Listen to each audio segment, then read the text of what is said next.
Mellow greetings, Tubians, Ronan T here, and let's fanfic Story of Seasons Friends of Mineral Town.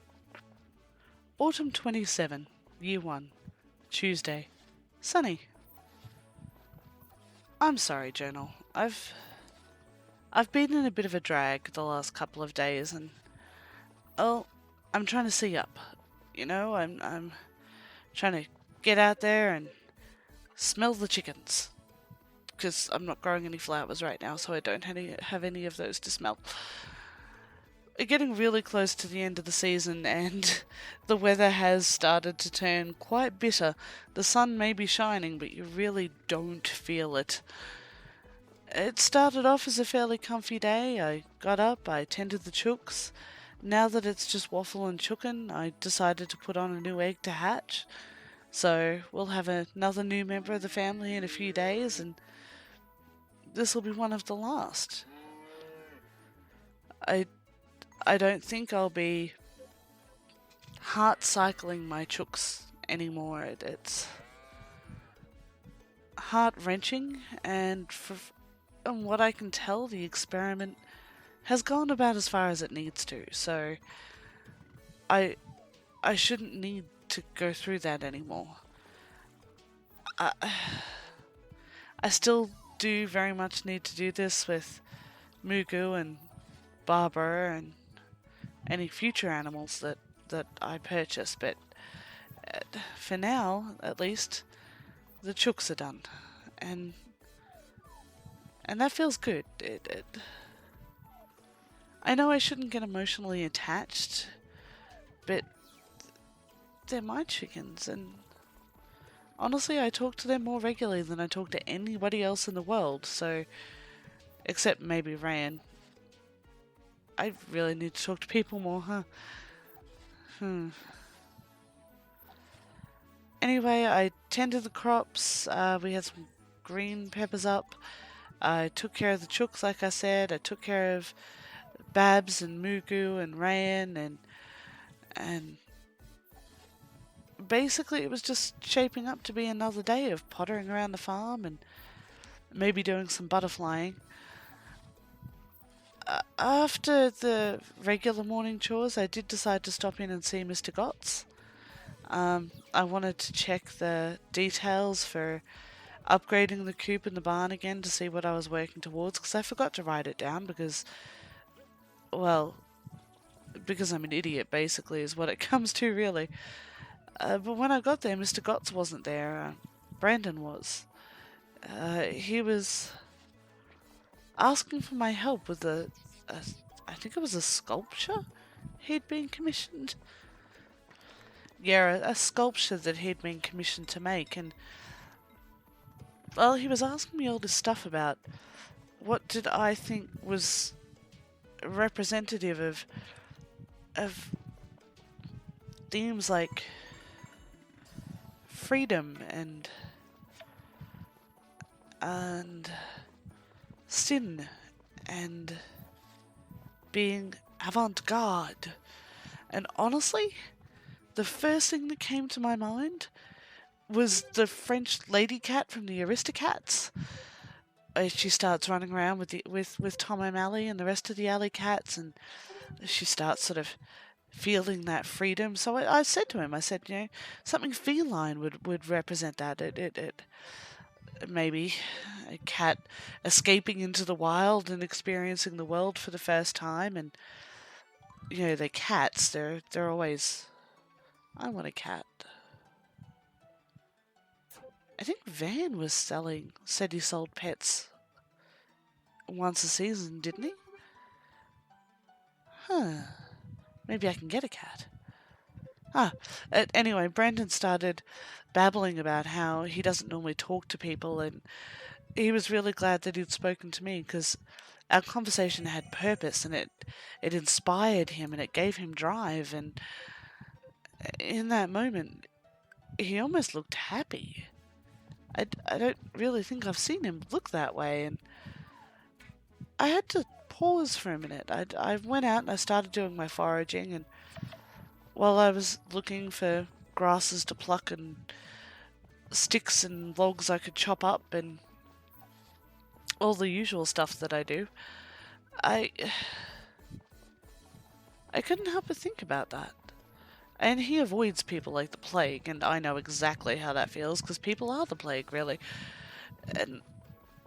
But he took the time to talk to me because he knew that he needed something to come from outside for inspiration. He knew that he needed help and purpose to find his vision, and I was that inspiration. I don't know that I've ever inspired anybody before, Journal, and I'm both flattered and a little bit terrified at that idea. And so far, everything I've seen Brandon make looks like a chicken. I'm not sure how you combine a chicken and a cat into one creature, but at the same time, that little half smile and those gorgeous eyes and the scent of carved wood all around and the sensation of sparkles in the air, and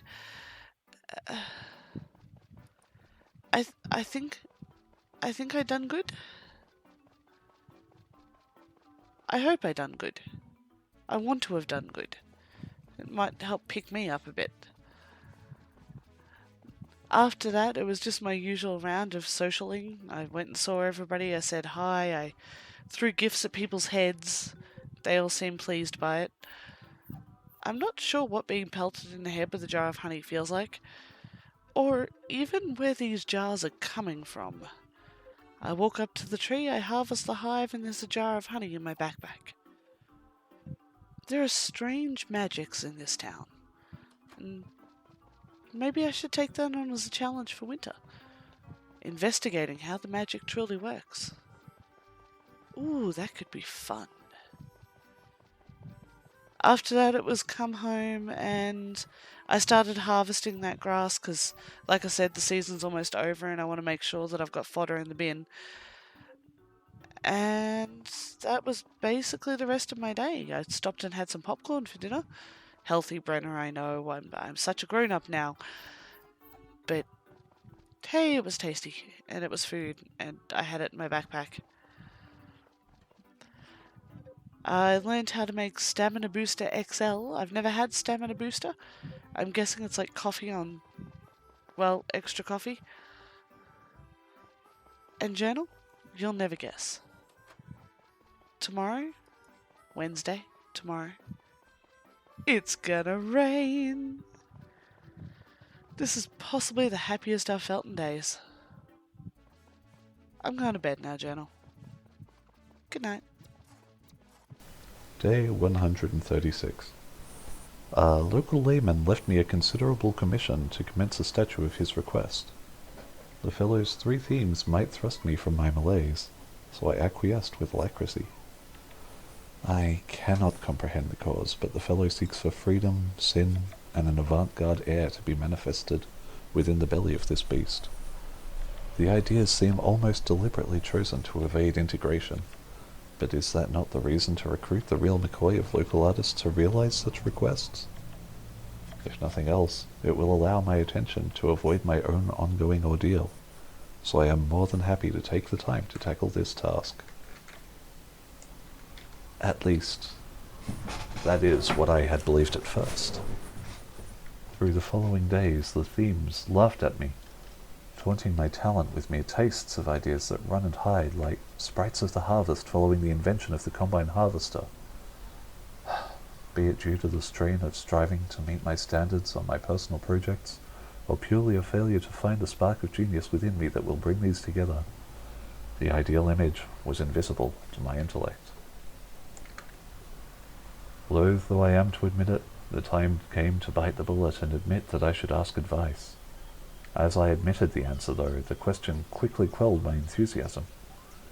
Who to ask? Most of Mineral Town lacks the sensibilities I seek to supplicate for my statue. Fairly few of the folk of this town have even been away from it, and those that do rarely mention the outside. The doctor, the farmer, the hippie, that homeless fellow? are the only ones that spring to mind, now that the young cafe custodian is cleared out. The doctor is not an option for fear of fetid potions being poured down my throat once again. The homeless one seems to fear conversation and, in any case, seems too occupied by the matter of his employment to focus on real problems. The hippie is also overly opinionated. I suspect, were she to catch wind of my will wavering, she would take no time in telling me every last carving she would have me make. The very idea repels me. So, that left the farmer, Brenner. And lo and behold, the idea was an instant success. As always, she appeared in my atelier, asking if I would attend to a little small talk, and I broached the topic directly. I must know how her mind works, for it works miracles. The themes melded in her mind into a feline form, and from that suggestion I was quickly able to assemble an abstract of a cat breaking free from the chains that bind it. It will take some time to find a tameable timber to trim to the form, but as ideas go, it will be a good one. A great one, even. Sculptural Onsi. Autumn 28, Year 1, Wednesday. Raining. It's raining, it's pouring. This farm is kind of boring. Sorry, Journal, I'm in a bit of a mood today. I don't know why. Maybe it's the rain, maybe it's lifting my spirits that I had so little work to do today. It just. It's the nearest thing I get to a holiday. It's the closest I get to a break at any time, and it's one of the things I don't tell you about. Farming is a 24/7 life. And yeah, you realise that to a degree. You know that you've got to take care of your crops, you know that you've got to take care of your animals. But when you're coming from an office environment or something where you work for the man, even, well, any other kind of career really, coming into a farm and realising that there is literally work to be done every single day. There's no get out of jail free. There's no day off. There's no national holiday or public festival for everybody to use as an excuse not to go into the office. There are no weekends. It's every day. Unless it's raining. If it's raining, yeah, I have to tend to the animals. I gotta take care of the critters, pet the chickens and feed the cow and brush the sheep. But that's it. I don't have to worry about watering the crops. I can just be. So I started my social run really early this morning and I was out and about before 8. It was so quick to get through taking care of all the animals. I ran into town, I said hi to a few folk, I decided to go to the beach to see if there was any forage there that I could pick up because I haven't scavenged the beach for a while and sometimes there's driftwood and things that I can chop up, so I thought I'd go do that. And it was almost relaxing. Yeah, okay, I'm still running around and I'm plucking flowers and I'm searching for grass and I'm making time to talk to folk but at the same time it was peaceful.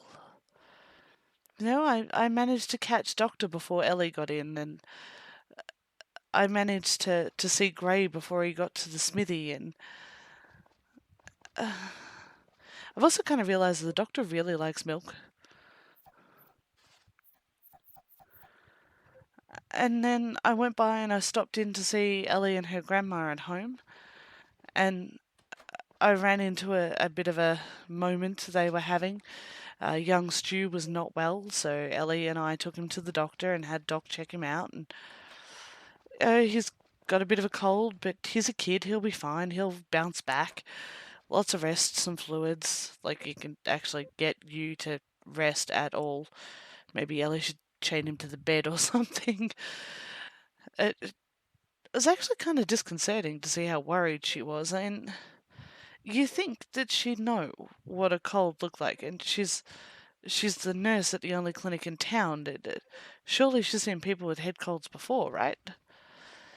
Getting you to the doc took up at least half the day, and having the conversation, and it was a great opportunity to get to watch the doctor work. So, not entirely without its benefits.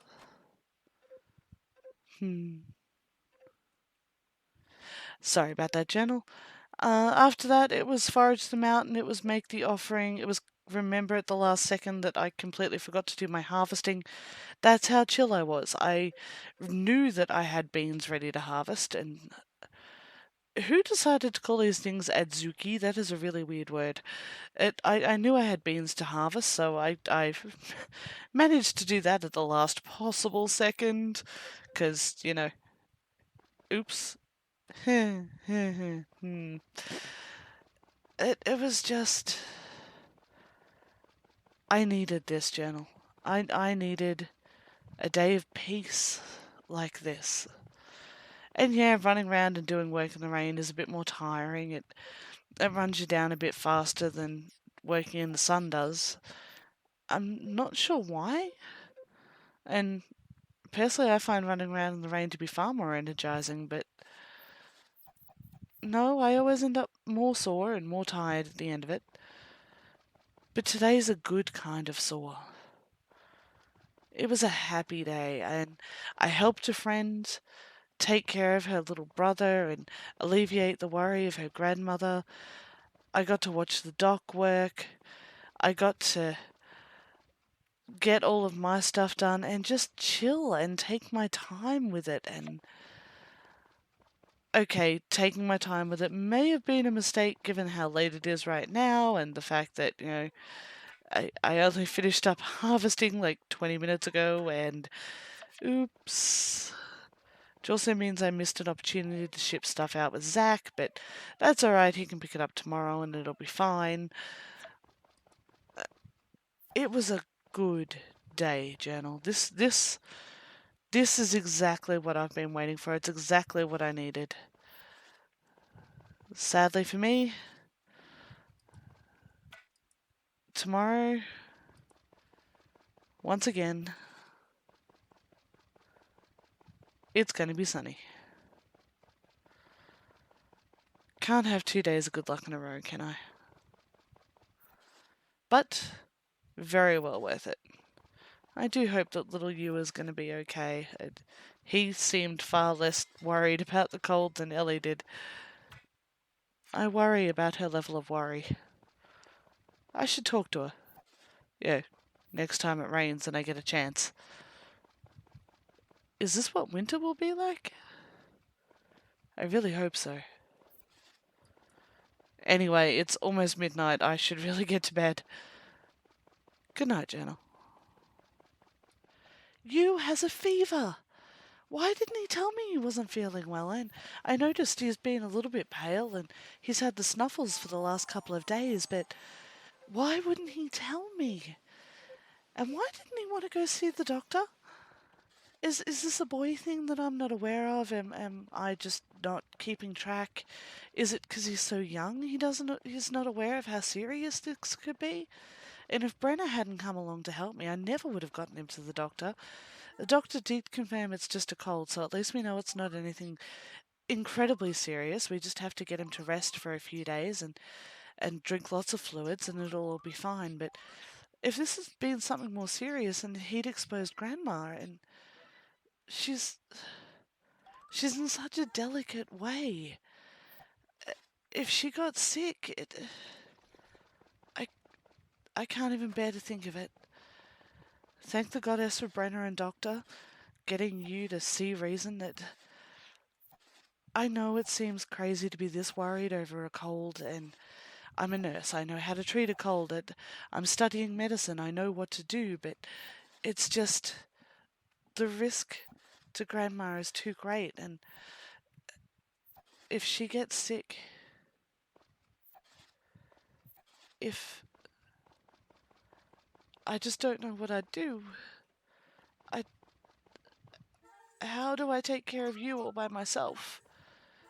How do I? No, No, Elly, you have to stop thinking like that. It's just a cold. Doctor is right. Doctor knows what to do. You have faith. Maybe I should go see Father Carter.